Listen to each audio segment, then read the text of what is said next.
This is JM Banks, Urban Alchemy Podcast. What's going on, community? Hope you all are doing well out there.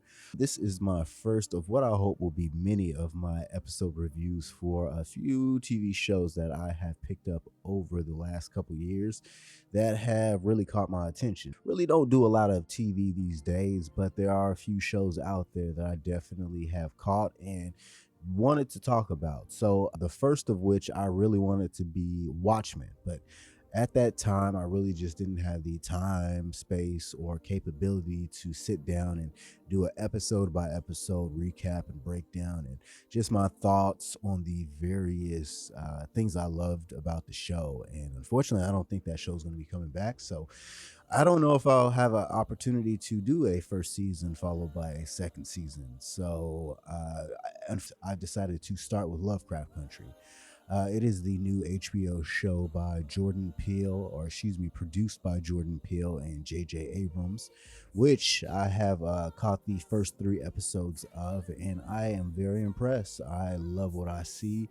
It is right up my alley in terms of genre, in terms of storytelling, in terms of just beautifully shot cinema. Just it's HBO, so you know they're going to really shell out the money that it takes to make a good production, i.e., Sopranos, Game of Thrones, any TV show, True Blood. They put out there is going to be quality, and they really make it a point to let you know that HBO is going to be bringing you the TV shows that are going to be going down as the shows of the decades.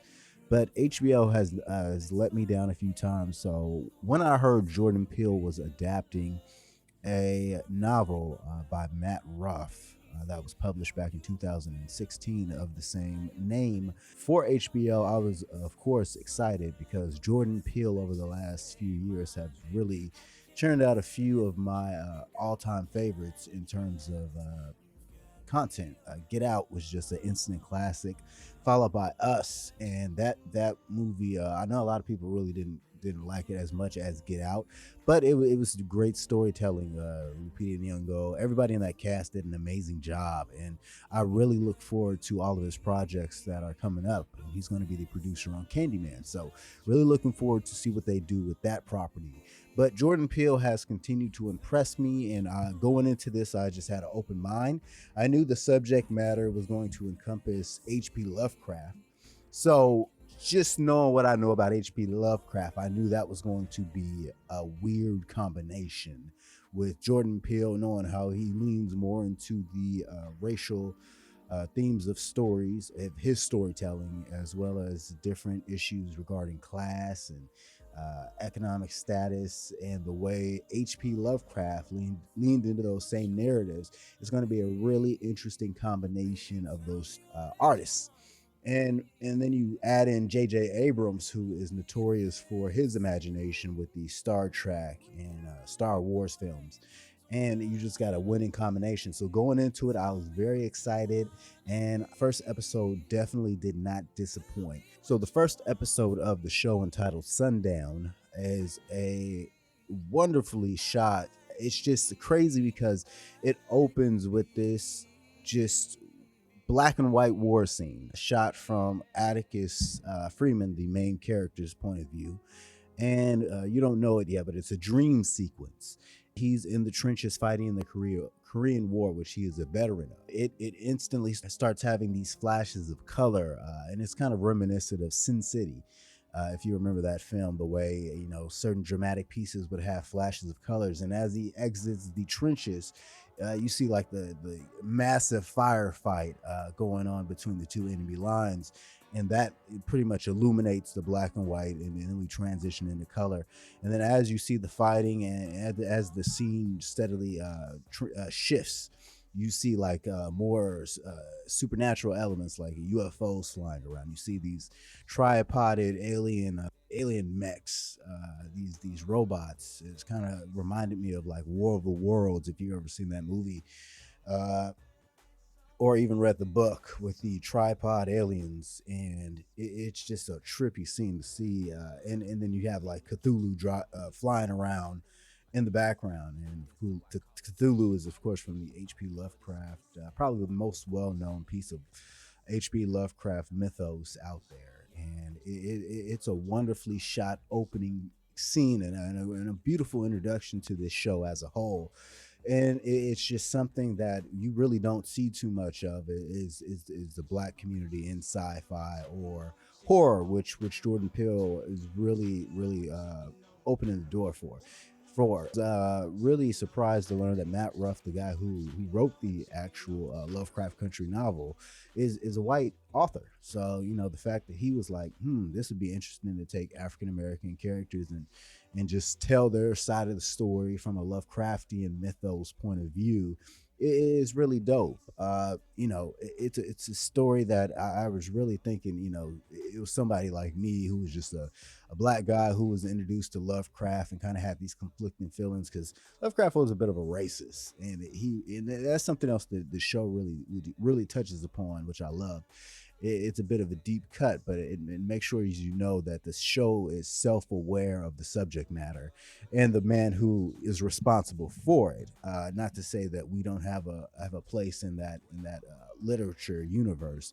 As such, other artists has built upon that mythos in the years to go, since he had passed. And it's just crazy how it expands, and it's crazy. This is the platform that HBO is stepping forward on, because you really don't see too many of the Cthulhu mythos in mainstream culture unless you're seeing it little pop culture references here or there, but you really don't see it too often. Like, this is full-blown dedication to the craft, which is the mythos that H.P. Lovecraft created. So it's beautifully shot. It's wonderful, and then you see the red princess come down from the flying saucer, and that's when Atticus wakes from his dream, and he's on this bus leaving Kentucky, I believe it was. And I was just thinking, damn, it'd be horrible to have this cross-country journey I have to make on this horrible hot bus and be in the back surrounded by racists in the front. And unfortunately, it blows the tire. They're stuck on the side of the road. The truck that comes to pick them up is this not too friendly looking white guy, and they decide to Atticus and the one other black passenger, which is this middle-aged black woman, decide they're going to go ahead and skip out on that because he just didn't look too friendly, and they walk. And it got me thinking, like, damn, how far did these two have to walk? To get to their destination. I know Atticus was heading from Florida to Chicago, and I have no idea where the woman was headed, but damn, that had to be a long walk regardless. But it's a really interesting, and on the walk they discuss the John Carter novel, which, for those of you who don't know, that's a science fiction novel where a Confederate soldier is transported to Mars, and he fights falls in love with a Mars princess. The main character is a Confederate soldier, and they make sure to discuss how that's a conflicting narrative for a black person, kind of rooting on a hero who is in fact fighting for your oppression, and who was fighting for your oppression as a Confederate soldier, and how it's kind of tough to reconcile somebody being on that side and also being able to be looked at as a hero. And I think that's interesting that, of course, they touched on that, because you have a lot of conversation going on with the Confederate statues and whether or not these men are heroes or whether or not they deserve to be commemorated by having monuments dedicated to their images. So I really love that they touched on that just little aspect.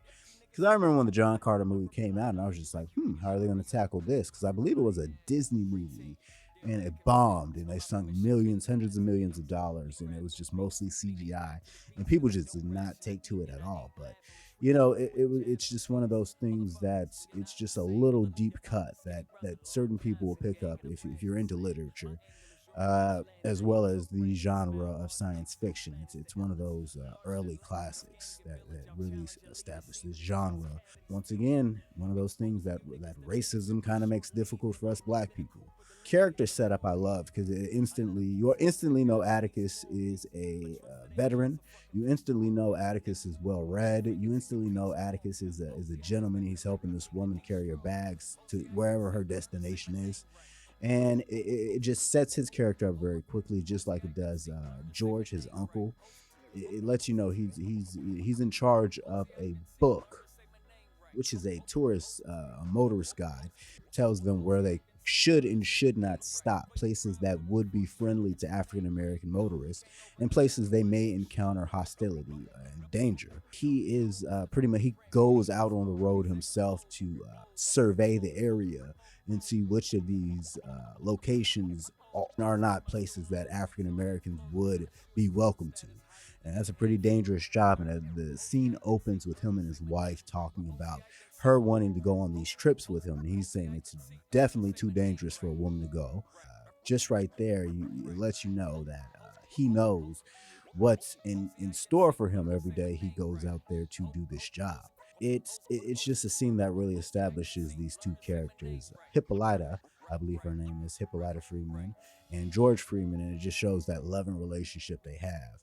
And they have a daughter who also does the illustrations for this book, which she marks specifically if there's danger areas, like with a little caricature of like an ogre or a giant or a devil or a ghost or, you know, a grim reaper, which is actually the indication of the location that they're going to be traveling to, unfortunately.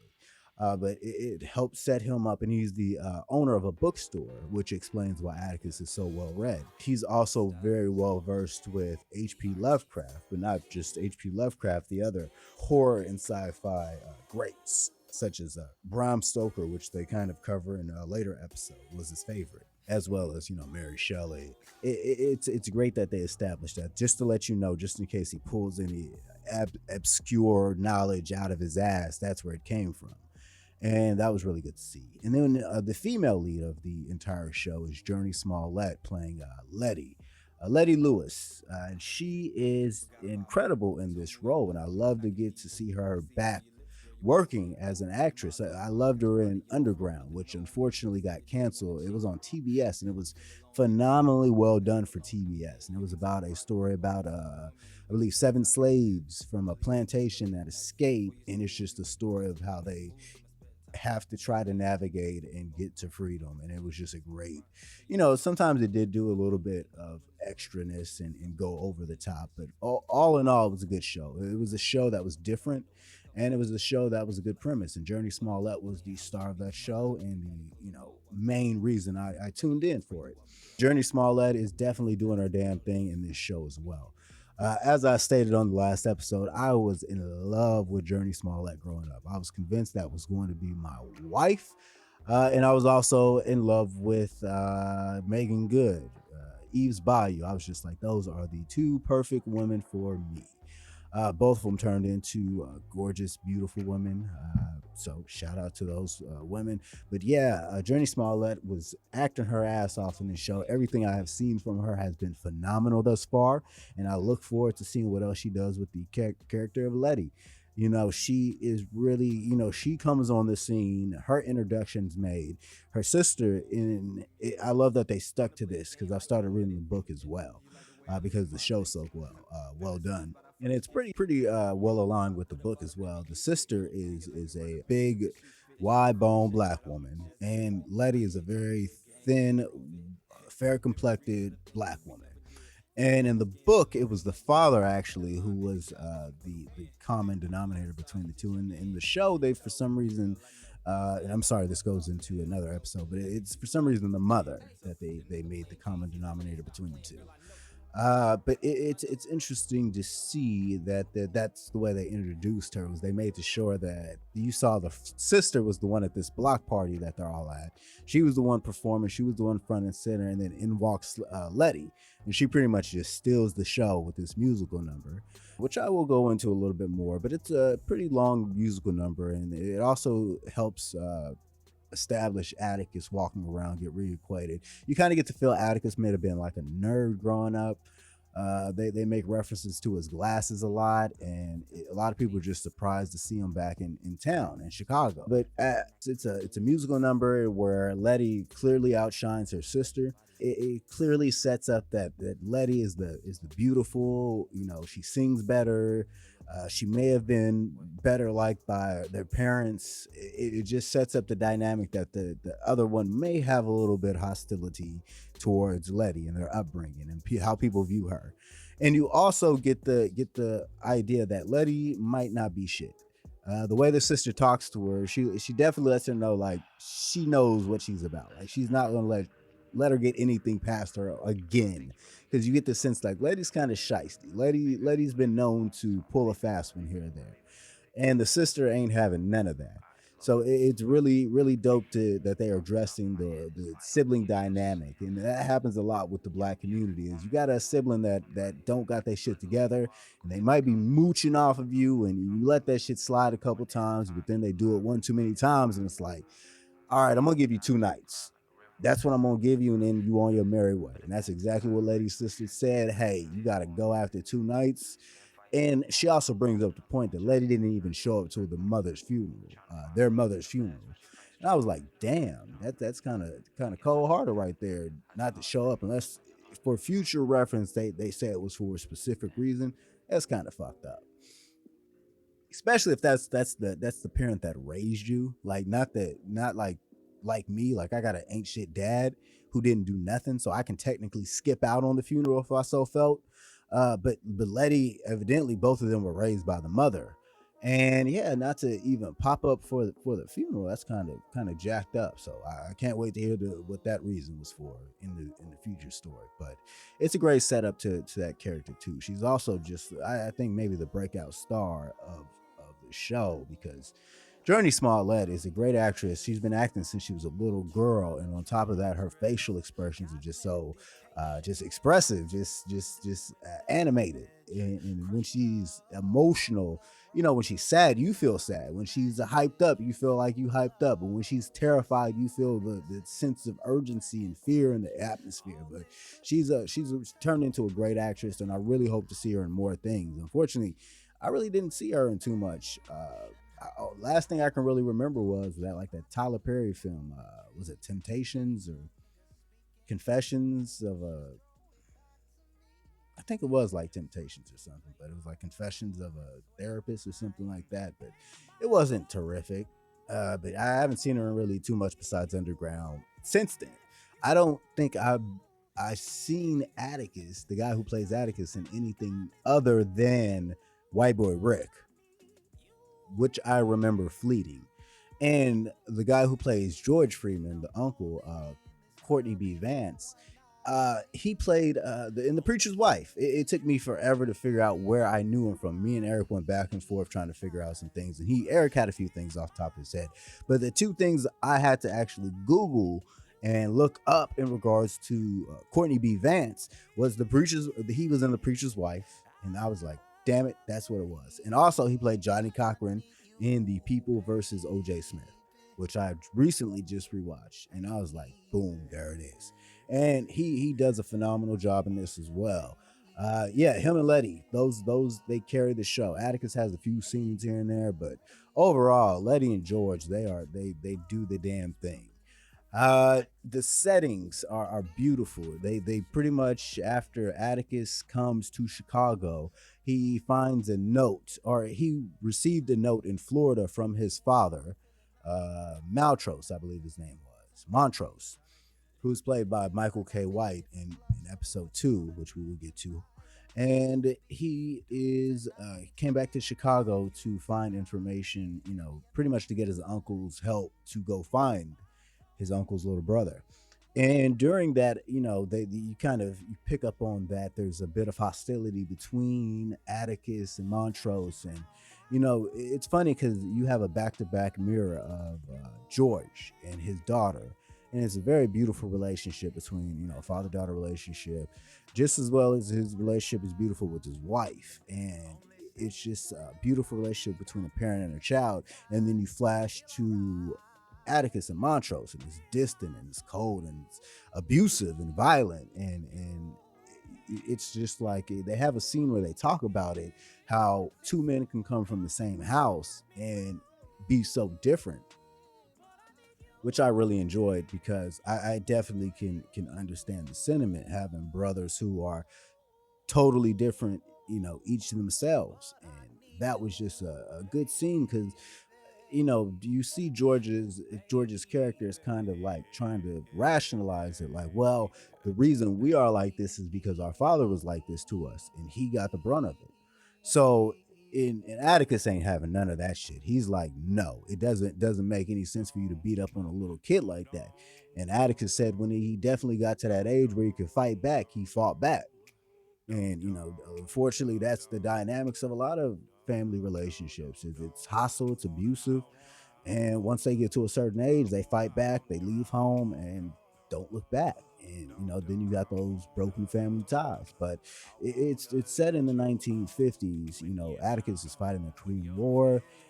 George is out here hitting the road to Jim Crow spots, and this is still probably 12, 14 years off from the civil rights bill even getting passed. So it's still crazy out there for black folks. And they decide to go and they do a little research and come across the name Arden, which they believe was Arkham, which is a location that's found in a lot of H.P. Lovecraft literature. So them being, well learned, well read man themselves, that definitely made their ears perk up. And they did some research and found the location and decided to head out, which Letty is joining them, supposed to go part of the way to meet up with her brother. And it's a journey, and on that journey it's just beautifully shot because you see all the plains and farmland, and it just made me think like, wow, this is a beautiful open country. And I live out here in Missouri, so I've driven through the open fields and whatnot, but it's just a crazy thought, like thinking from their perspective as black people on the road, like this beautiful country ain't for your ass. Like, don't let a cop catch you on these roads. Like, it's crazy just thinking like the shit was not for you at all. And they do a brilliant job, and I'll get to that later on, but it's just beautifully shot. But they go on this road trip and stop for Letty's brother, which also re-indicates Letty ain't shit. Like, the brother even tells her, like, you sure as hell ain't staying with me. You didn't even show up for mama's funeral. Like, they all are hip to her game. Like, she's a brilliantly written character, but it's somebody who's pretty much burned all of their bridges in the past and ain't shit getting over on nobody. So I love the way they pretty much let you know, like, Letty's at the end of her rope. Like, she has no one else to turn to. So she decides to pretty much ride it out with the fellas. So, they're on the road, and on the road, there's kind of a montage of them driving from destination to destination. So it's just not just some monotonous, montage of them driving.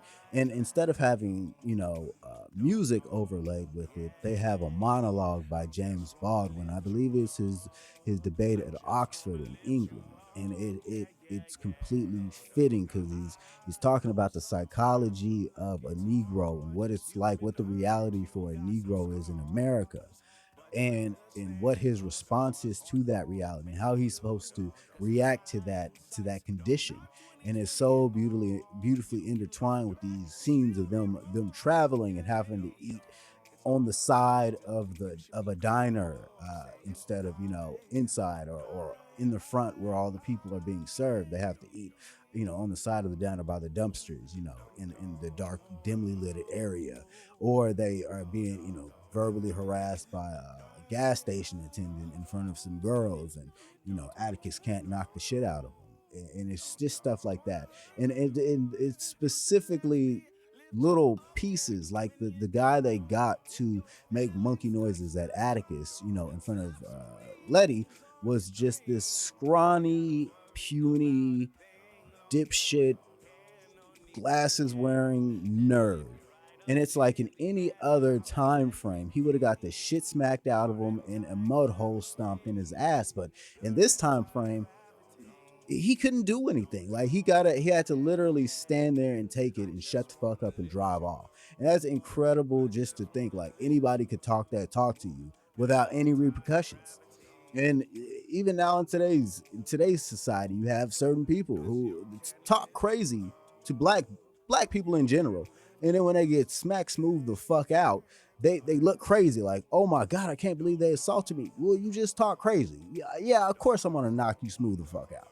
Not that I'm advocating violence, don't get me wrong. A lot of people say certain things, and then they can't be, people can't be held accountable for those reactions once you put them in that situation. And these people continue to do it, and it just remember, in my heart of hearts, I don't feel bad for you at all. I feel like every black person who gets talked crazy to by a white person and smacks the shit out of them, we're just honoring our ancestors because they couldn't do it for themselves. So, just in case you see in a World Star video of a white woman at a grocery store call another woman a nigger and gets smacked her nigger saying mouth, that's all I feel about that. God's will just got done. It like I said, beautifully shot. The layovers that they did was just amazing, and the way they used music, and they kind of interchanged it because they didn't do all old style 1950s music or doo-wop. They interchanged it with some new style music in there as well, some hip-hop, which normally kind of takes me out of a period piece, but it worked really well with the setting. So really enjoyed that as well. But it was a lot of driving. I feel like with the wrong material, it could have been very boring because it was literally like half an hour before we got to any type of action. I'd say it was about 20 minutes of character building, followed by 10 minutes of where the story's heading, and then we finally start, moving along. And during the meeting with the brother, Letty's brother, I believe his name was Melvin, he makes sure to tell them there's been a lot of missing persons reports from the surrounding woods, and they believe it may be like a bear, attacking people or something. And also that there is a racist Sheriff Hunt, I believe his name was, who is just a racist scumbag who might be responsible for some of those disappearances of black folks in town. And that automatically lets you know we gotta watch our backs. And they just driving down. Ever since he said that, it's just in the back of my mind, he's gonna pop out of nowhere and he's gonna get shit cracking. But before that even happens, they make their way to a town, and one of the destinations on George's list was supposed to be a safe location, and it has a different name. They walk in and it's two white guys there, and George pretty much announces himself, and Courtney B. Vance doing a great job as an actor, just commanding the scene, walks in the diner, announces himself and his intentions, and just the simplest lines that we're here to get, just something to eat, and just the way he delivers is just the showmanship in his delivery is so, extra bravado, and I loved it. And they sit down, and then as the scene progress, they get subtle hints that something's amiss. And the young man taking their orders goes to the back, and Letty catches him making a call to the manager. And they have Atticus and George have a brief exchange with a few deep cuts that I happen to love, such as Atticus inquiring to his uncle, why is the White House white? And George replies, because of the War of 1812, and the British burned the White House, so all the slaves had to repaint it white. And at that moment, Atticus slides one of the towels on the floor to reveal a burnt bottle. And then at that moment, Letty comes running out like, we got to get the fuck up out of here. It's the indication that the previous location they thought they were headed to was burnt down. Pretty much white people took over and repainted. It's just a great scene where, if you know anything, a little bit about history and War of 1812, you knew British pulled up to our front lawn and burnt our shit smooth the fuck down, like we were talking about on the last episode, with John Adams' wife, trying to scramble through the White House to grab, precious artifacts or, things that have been around since the start, of that young country. That the Washingtons might have had. But it's just a great scene. And then they hightail it out, and they are pursued by a pickup truck with three white men firing guns and a fire engine, and an actual fire engine with the sirens on. So it's just an intense scene because you got them firing bullets at the main characters and going through the back window, and Atticus, who happened to grab his father's gun while he was searching for clues, he starts popping off rounds too. So it's a very tense scene. Like, I was like, damn. And it's crazy what the mind state you get in as a black man watching these old shows. Like, you see another black man do something to a white person, you get tense. Even when the white person's, are popping caps off at you, and they end up losing the fire truck, and they barely are able to, get out of firing range of the pickup truck. And they try to head them off by pretty much get in front of, I believe, a silver Chrysler or Rolls Royce or something, some great, extravagant, beautiful car like that. And once your Rolls Royce gets in front of the pickup truck that's firing at the main characters, it kind of like helps the main characters, by cutting off the car here and there. And then finally, once the main, the rednecks try to, go around the car, completely slams to the side and has like a force field. And this pickup truck slams into it, flips completely over the car. And then in walks the introduction of Christina Breathwaite, who is played by this young, stunning woman who I've just looked up, and she's in a few things like Neon Demon, which I've seen, and a couple other things that I was familiar with, but haven't ever seen. Abby Lee, and she's playing Christina Breathwaite. As I know from reading just the first few chapters of the book, that's actually a gender swap. The character in the book is Caleb Breathwaite. But it actually works much better in this aspect because it dives more into sex when we get to the actual Lovecraftian cult we encounter at the, pretty much when we discover who owns this silver Chrysler that just helped the main characters out. But it's this really intense scene that's followed by our first bit of supernatural anything in this show. After the first initial scene, which is a dream sequence pretty much. So it can be kind of, out there without, distracting from the reality of the story. But it's a really, really, really well shot chase sequence, which once you juxtapose with the chase sequence, which happens later in the episode, it's just very, very, both are very well done. Both very different type of tense situations that you don't want to be in either case. So great scene in that respects. Like I said, it's a lot of driving, which with any other show might be boring as hell, but this show somehow made each and every moment seem like it was explaining something important or giving you something that you were just captivated to watch. But yeah, like I said, the music was great. It really goes into, of course it goes into race a lot, because in that time frame, if you were black, there's no way you could possibly avoid it. It's just one of those things that it's just a hallmark of this show pretty much, and it's going to be. But also family. Family is a huge part. Just the relationships that each of these characters has with one another, as well as the relationships they have with their family. Like Letty and her sister and brother, like they love her, but they're not going to love her to the point where they're just letting her do all kind of crazy stuff.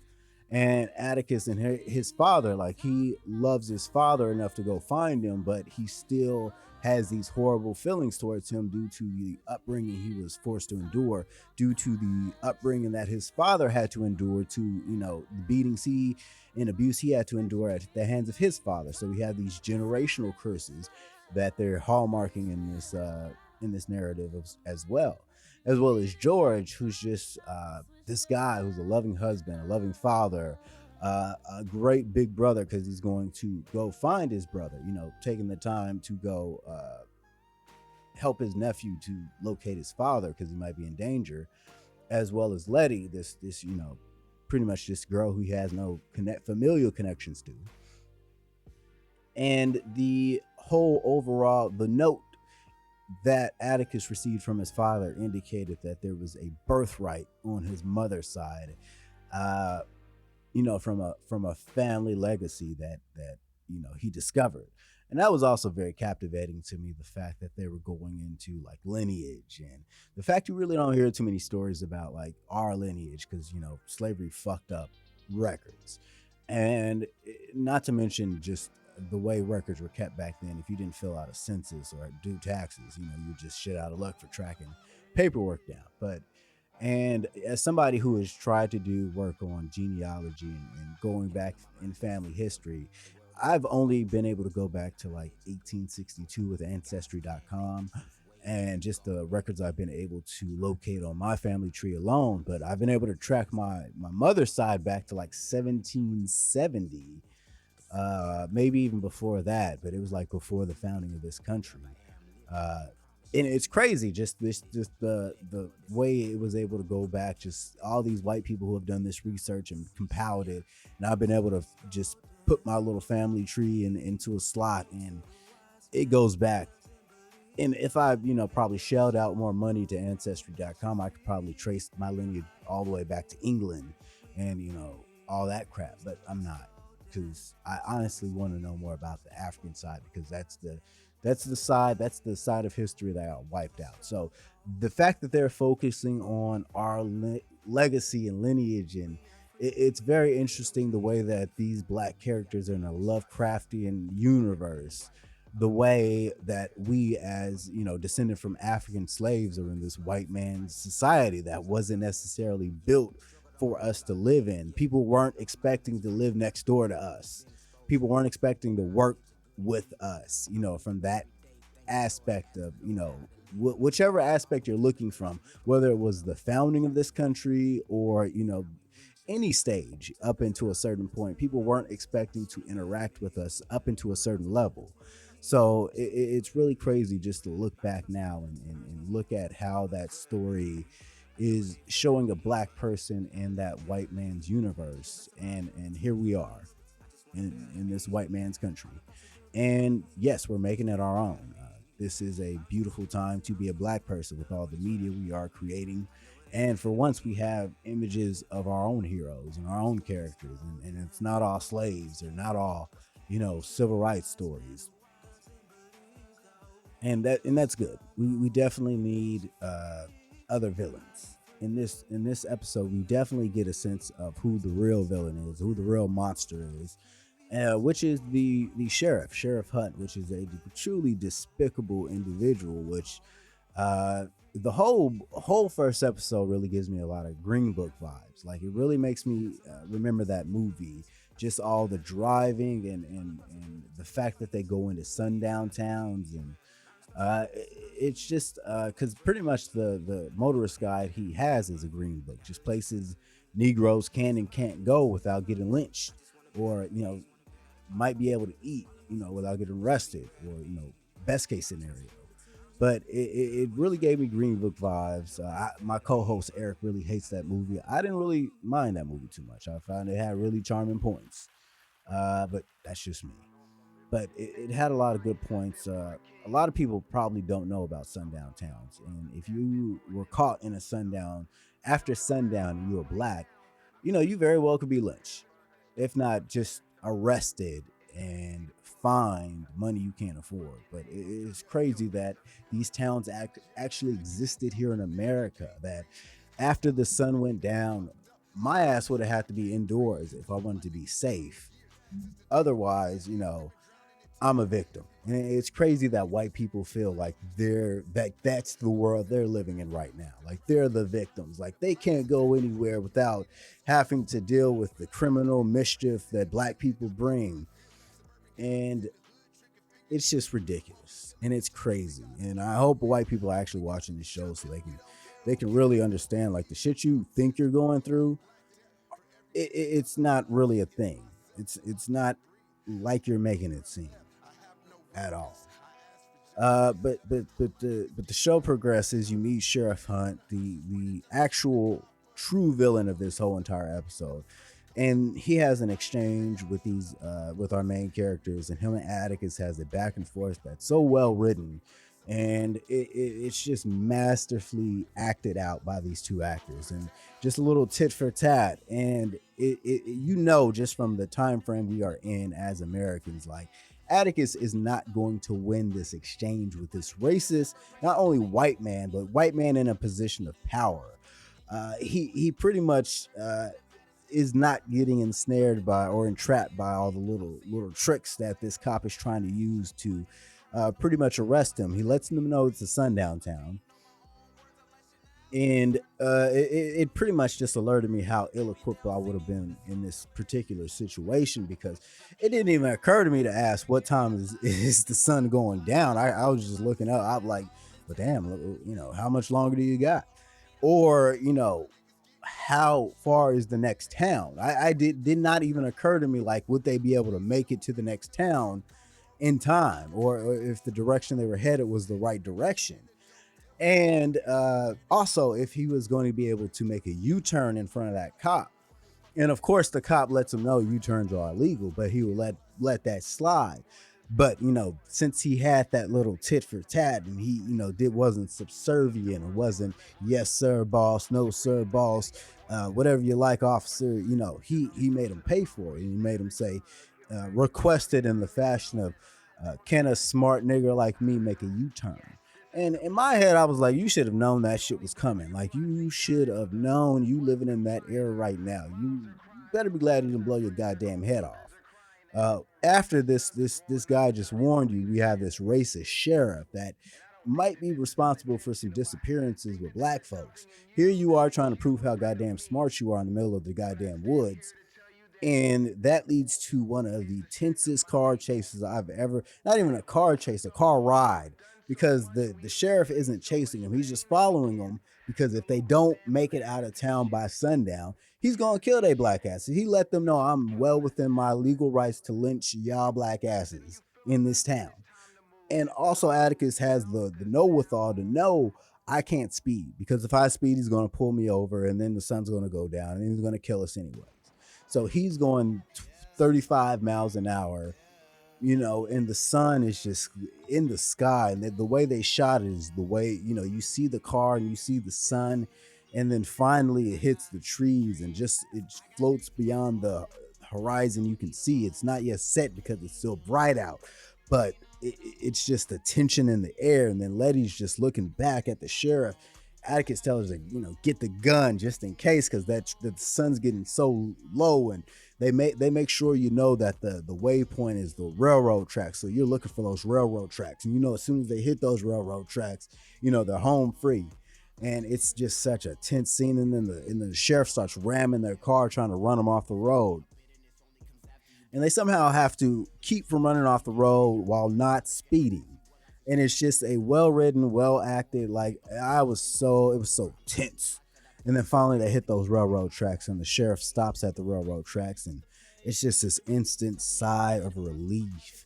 And then they're going and celebrating, and then all of a sudden you run into these two cop cars making a barricade in front of you. And they all got shotguns pointed at you. And then the next scene you see is all of them on the ground with shotguns pointed at their head.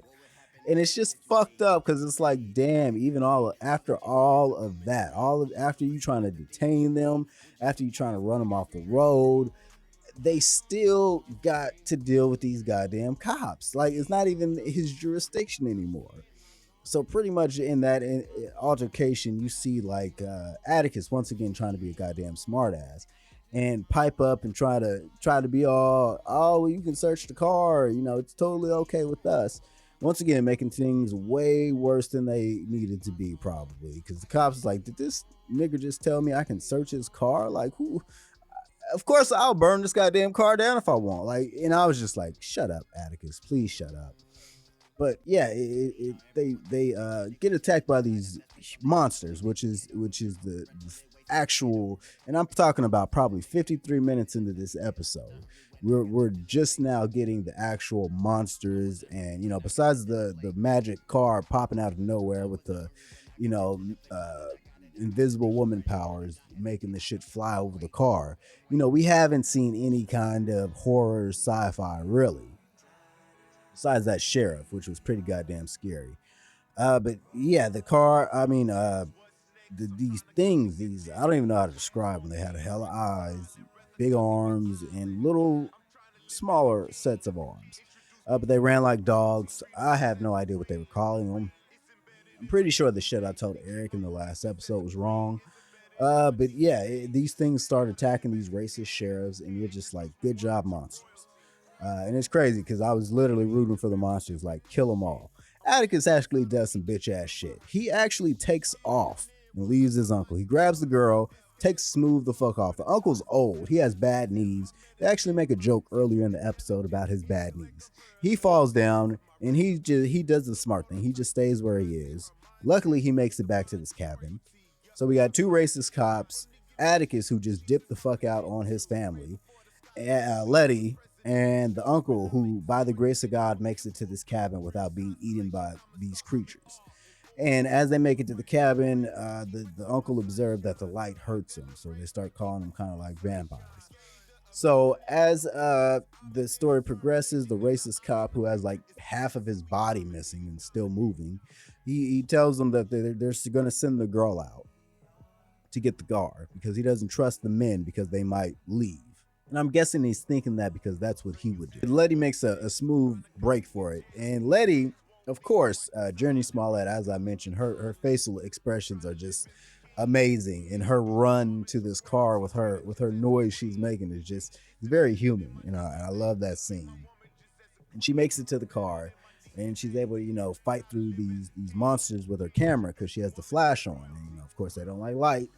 But while they're in the cabin, Atticus and the uncle, you know, the racist Sheriff Hunt starts turning into a goddamn monster because I guess like a vampire, if you get bit by these things, you turn into one.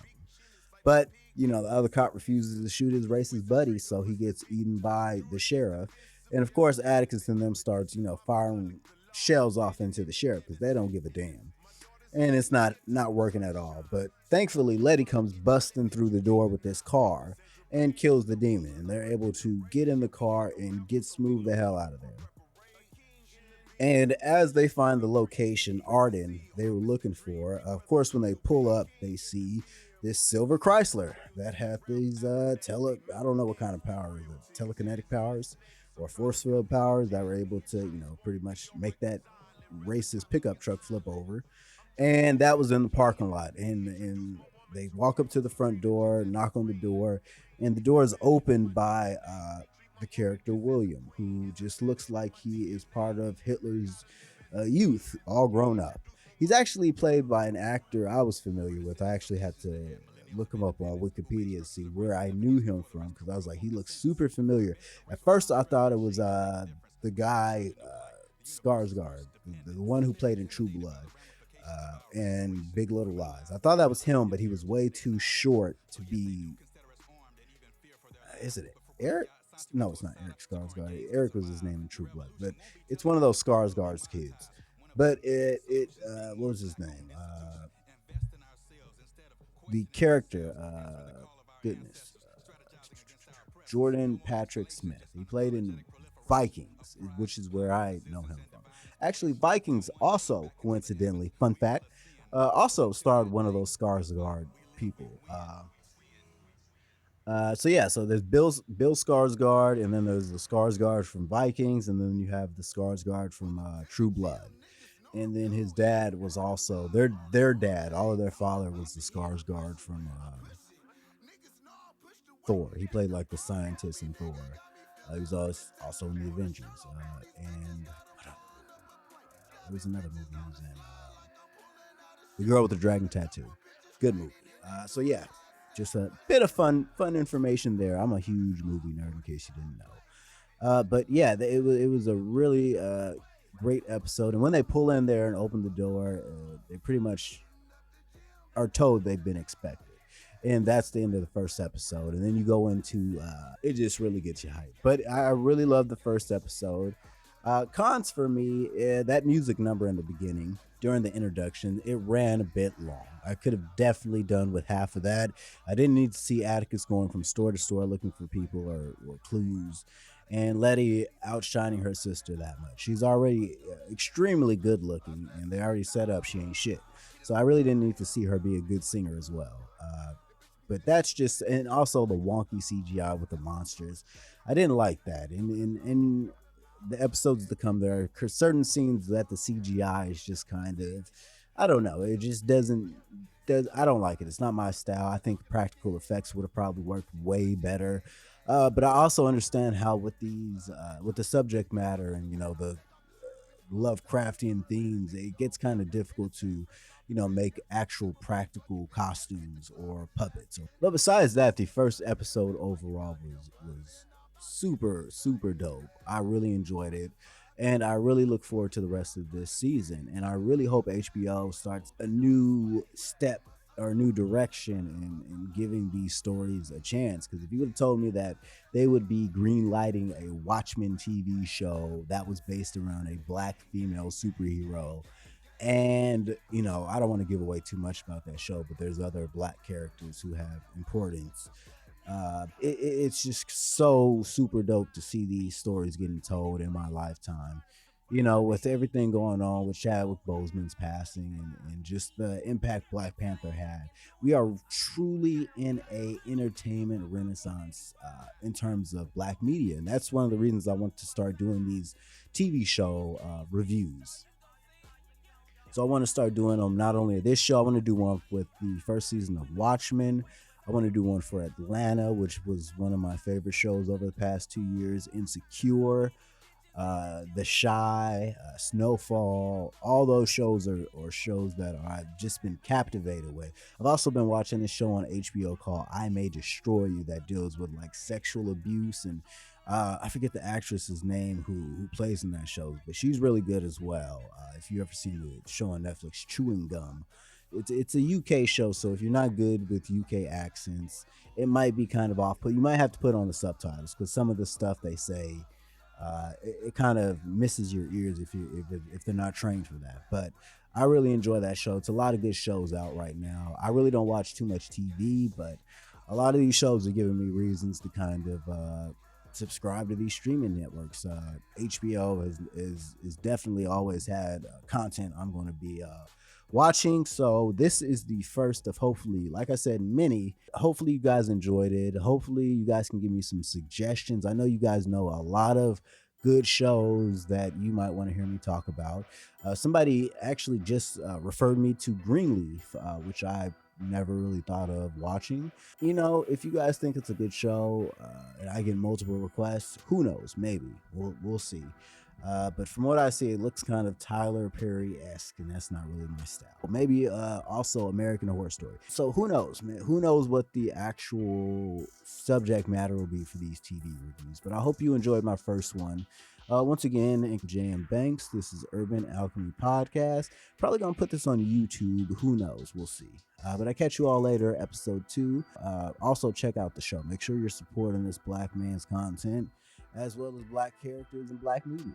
So, see you all later.